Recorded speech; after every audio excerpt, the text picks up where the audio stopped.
game day, less than 24 hours away. How are we feeling heading into this one?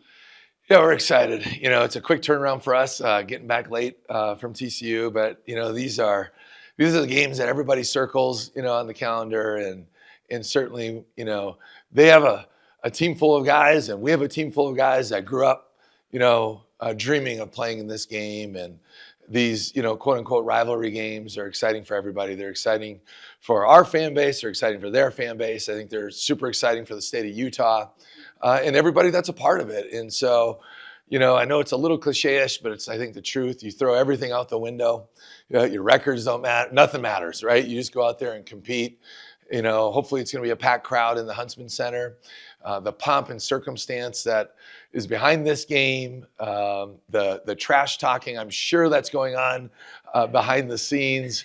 And then, being a part of it, I've been in this state now 3 years at Utah State. This is my fourth here, so not quite 4, right? 3.5. So lived in the state for just under 7 years. And man, they love basketball here. And it means something. That didn't take long for me to figure that out when I first moved here. It's also was part of the draw, right? The only pro franchise for a long time in this state was the Utah Jazz.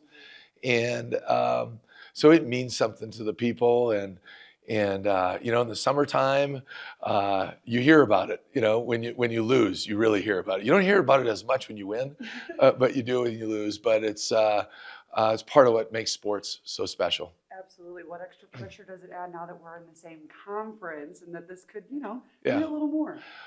Well, it does mean more in terms of standings. I'm not sure it means any more, period, because it's just bragging rights in so many facets. But it's something you want to be a part of. I think it's so awesome that BYU and University of Utah are in the same conference. I think it's awesome. I think it's great for all of our sports, right? So football, although you don't have to play each other once every year in football, I'm assuming we get to play each other twice every year, although it wouldn't necessarily happen, but I think that's what the Big 12 is doing to set it up that way. So I just think it's super, super exciting to be able to consistently play one another every season. You talk about the guys on the team who have grown up around this rivalry. You have a team of guys that probably some haven't been a part of this rivalry before. Has there been any kind of indoctrination or anything about getting guys up to speed about the rivalry? Every year that's a little different. I know over the past couple of years, we've had a couple guys. I remember Brandon Carlson comes to mind, him trying to tell some of the new guys, like, hey, this game is just different. And some guys would be like, no, it's not. No, it's not. And it's a fine line, right? It is different. It feels different. At the same time, I think you can make it bigger than it is too, in some respects, right? And so, but it matters to people. Like, there's no, you know what I mean? Like, I live in Bountiful. When I drive in, I see blue flags and I see red flags, right? And there's no, oh, I love BYU and I kind of like Utah. Oh, I love Utah and no, it doesn't seem like that. It seems like it is one or the other. And so we do have a unique situation with a couple guys. I mean, Hunter Erickson and Caleb Lohner played for BYU for 2 years, right? And so now, they're on the other side of it. So that's an interesting dynamic. Now, I haven't talked to them about it. I haven't heard our guys saying too much about it, but it's been such a quick turnaround for us, coming off the Oklahoma State game, and then we're having 3 games in 8 days. And so it just seems like yesterday we were playing at TCU. So we did some light things yesterday, and then obviously we're still to practice today. So I haven't heard a ton of banter, so to speak, about it. Who's running this show, John? You guys have put together a couple of good wins. What does that do for your confidence heading into a game like this? Yeah, I think you asked me last week about hiring a psychologist. No, it was tongue in cheek. I know it was fun, but like this thing, you got to be steadfast, right? You got to have a strong backbone. You got to have a strong spine. You got to have internal belief. You have to trust your training. You got to trust yourself. You got to trust everybody around you. That's easy to say. It can be hard to do when it feels like a lot of things are kind of caving in. But I've always tried to take a lot of pride in having perspective, and you got to always think short term, but you got to be able to think long term. And the truth is, those 3 teams we played right away, you could have been playing great basketball and gone 0-3. Now, we weren't playing great basketball, especially the first 2 games. We've made some minor changes here, and then when when you get on the board again, it does give you a little more hop to your step, so to speak, right? A little more confidence, gives you a little more swagger to what's going on. But I know this is cliche-ish, but they're just really trying to get better. Like, let's really hone in on the things that we can control. When everything's kind of caving in, I've said this before, but you got to cut your problems in half. And I think we've been really trying to oversimplify and cut our problems in half and keep pushing forward. I wanted to ask you a little bit about just fans coming to the game. Yeah. I know you mentioned that you expect a large crowd, and there's construction going on next door, building dorms in your parking lot. I'm curious, are there any concerns about the parking with fans coming? And B, has it affected attendance from you? I don't know. Over the years, right, when I first got hired here, well, the first year was harder because it was just, I think we had returned 4 players and you're hiring a new staff, all this. So when I kind of settled in after the first year and the second year, I met with a lot of people, a lot of donors, consistent fans that have been around for a long time. You know what I mean? Just trying to get feedback. How can we help? What can we do? All those sorts of things. I just think that's part of it. It's part of it, when you're in, our campus is booming, like first, right? I don't know the exact numbers of growth. So there's always certain things, but to get here, you'll figure it out, right? And we got to put a good product on the floor, make it exciting. I know we got a great group of guys. I think our style of play, number 1 or number 2, depending on what you look at, and assists. I know fans of the state of Utah are very knowledgeable and understand that and how hard our guys are competing and the togetherness we're playing with. So, and then with that, listen, it's this game. You know what I mean? And so I remember last year, now they were ranked number 11 in the country last year, and we were playing good basketball as well. And so that place was bonkers. I mean, we got a picture of it up in our practice facility. So I would hope and expect, I don't know what the number is, I haven't checked, that it would be a sellout or a packed house tomorrow night. You mentioned minor adjustments and changes that your guys have been making, and I think we've been seeing those being executed. So right now, about your group of guys, what is that you like most about the things that they're able to execute?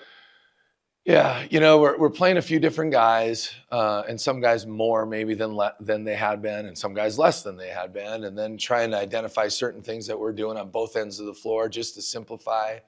When you have 10 new guys on your roster, that's not only a new learning curve for them and what we're doing, but they're playing with each other, and we're learning them, and they're learning us.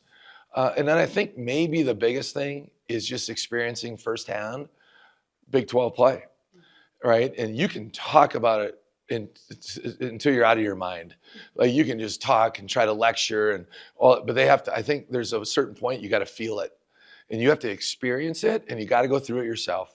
And we've all been through that in whatever stage it is in our life, whether it's professional or personal. Sometimes you just got to feel it and go through those learning pain. Like, listen, we're picked 16th. I mean, right? And it's a whole new league. And so Josh Eilert, one of our assistants, been in this league 16 years. He's been a good sounding board, right, with some of this stuff. But you still got to feel it and go through it. And I think it was a bit eye-opening. That, our players haven't said that, but you're around these guys every day. So just the physicality that this game is played with. Every league is built a little bit differently, so you got to kind of adjust accordingly. And I feel like we're starting to figure some things out. Obviously, as you mentioned, you have 2 guys that were formerly on BYU. Well, on the other side, there's Keva, and then there's a former assistant of yours. Yeah, I didn't think about that angle. Does that enhance the stakes of the rivalry, just knowing that you have people that were on your team or you worked with, and just a fun way? Yeah, it's different, right? Like, I've gone through 2 years with Keba and 2 years with Chris, and vice versa. And life has a funny way of having its twists and turns. And on the flip side, right? Now, when Hunter and Caleb were there, that was with a different coaching staff. But we have 2 guys on our roster from Provo, right? Jake Wallin and Hunter. And so it's funny. I think maybe even like 3 and 4, it's amazing how much the landscape has changed, but that would be. But now I just think these guys are so used to it. It's just kind of part of it. Everybody's like, it used to be like, man, I can't stand. Like, a lot of these guys are friends. They play pickup ball together in the summertime. They've grown up playing together. It's just kind of, the landscape, and it's amazing how teenagers, and I have, 3 of my own, and well, now 2 of my own, but and 2 older than that. And it's just, I think that's just how they grew up, and it's just kind of like they're all friends. They all know each other. So it's maybe not as different as it used to be, if that makes sense. And I think it's also just the landscape that we're in. Katie's come alive just the past Yeah. 2 games. I'm curious, is there any opportunity potentially for him just to have a starting role moving forward, or just, what has allowed him to, I guess, play so well? Well, I'm proud of him. I'm really, really proud of him. He had a good summer. He really improved over the summer a lot. He had a good start to the year, of course. Obviously his minutes went down. And now when he's been thrown back out there, he's made the most of them. And he, just kept pushing forward, He wants to be coached. He wants to be really good. This dude gets in the gym in a big time way. He puts the time in. So when it comes to starting lineup, like all that stuff can take care of itself. But listen, we're not. It's about production. And so there's a couple things that go with it. It's about, of course, it's what's best for the team. How does that look? Sometimes guys maybe don't have the stats as another guy, but maybe the team is better when that guy's on the floor or that individual's on the floor, whatever sport it is, right? And then it's also, you still got to produce. Like you don't just get to start because your name is blank blank, right? You got to get out there and produce and make your team better and impact winning. And that's the key, is impact winning. And we have a lot of guys in our locker room that haven't won at the highest level, but I think they're starting to learn. I think we're learning how to win, and we got to consistently do that and keep growing as a team. And KD's been a big part of that. When you think of, No, I'm not. I feel like but when you think about just being in the same conference as BYU, and obviously there's so many different factors, NIL, transfer portal, et cetera, does it enhance the stakes a bit more in terms of, how you build your program, how you recruit competitively, and et cetera, et cetera? I think when it comes to building your team in your program, you got to know what you believe in as a head coach, right? You got to know what wins. Now, every league's a little different. Every job's a little different. So you got to know your job. There's a little time it takes to learn your job. What do you have? What don't you have? And then you have to adjust accordingly. And I actually enjoy that process because there's a different way to win, and you got to dig in and find it. It's a challenge. I love a good challenge. And so you got to dig in, right? No excuses, chop wood. We tell our guys you got to chop wood. You don't knock down a tree in one big swoop, right? You just got to keep chopping, and eventually that tree will fall down, but you don't know when it's going to fall down. So you got to have some intestinal fortitude with that. But listen, you're in the Big 12. Think about it. You go Central Florida to Arizona to us, right? To Iowa State and down to, Baylor or Houston, whatever's the farthest south, and everywhere in between. There's a lot of different styles of play, but you learn the league. Every league is different. It just is. Every league is a little bit different, and you might need to have certain things in that league to give yourself a chance, to be successful. But we have to build our team, not worried about Cincinnati, BYU, Iowa State, Houston, Baylor, right? Arizona, go right on down the line. We have to build it to the best that we can build it to be to hopefully have, like I said earlier, short-term success, but sustained success, right? Over the duration of the long haul. And that's what we're aiming to do. Just take me through how we're feeling heading into this one, especially coming off such a dominant win.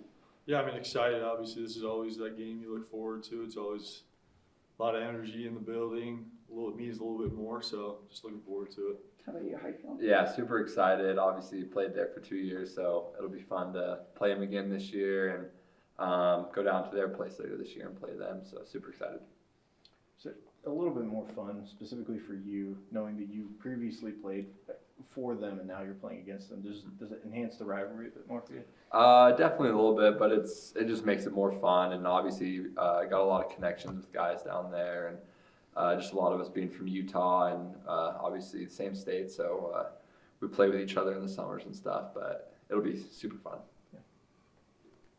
I'm curious about indoctrination of the new guys who probably have not been involved in this rivalry before. Craig said that he hasn't heard a lot of conversations about it, but have you guys started teaching those new guys about what this rivalry means? Yeah, it's something we talk about for sure. I think every school you're at has some sort of rivalry, but I just kind of tell them this one's got, it's a little bit different. I was at Cincinnati and Xavier was a rival there, and it's even, it's got 2 mile separation over there, but this one, when I got here, it's a little bit different, yeah. How would you describe it? I don't know, I think there's just something about it. Everybody gets a little more juiced about it. I don't know, I'm excited for my brother, Phil. I've been talking to him about it. Just something a little bit different in the building when you get there, and yeah, it makes it really fun. Can you guys take me through the fact that we're both in the same conference? This means a little bit more other than just, state bragging rights. Big 12, what does that mean to you, kind of matching up, like you guys seen some Big 12 opponents, and now you're facing one that also has a little extra juice behind it, like you said? Yeah, it definitely means a lot, and every game in the Big 12 is a big game, and they're going to be a really good team throughout this year, so I just think we got a really good opportunity to get one at home and get it on the resume.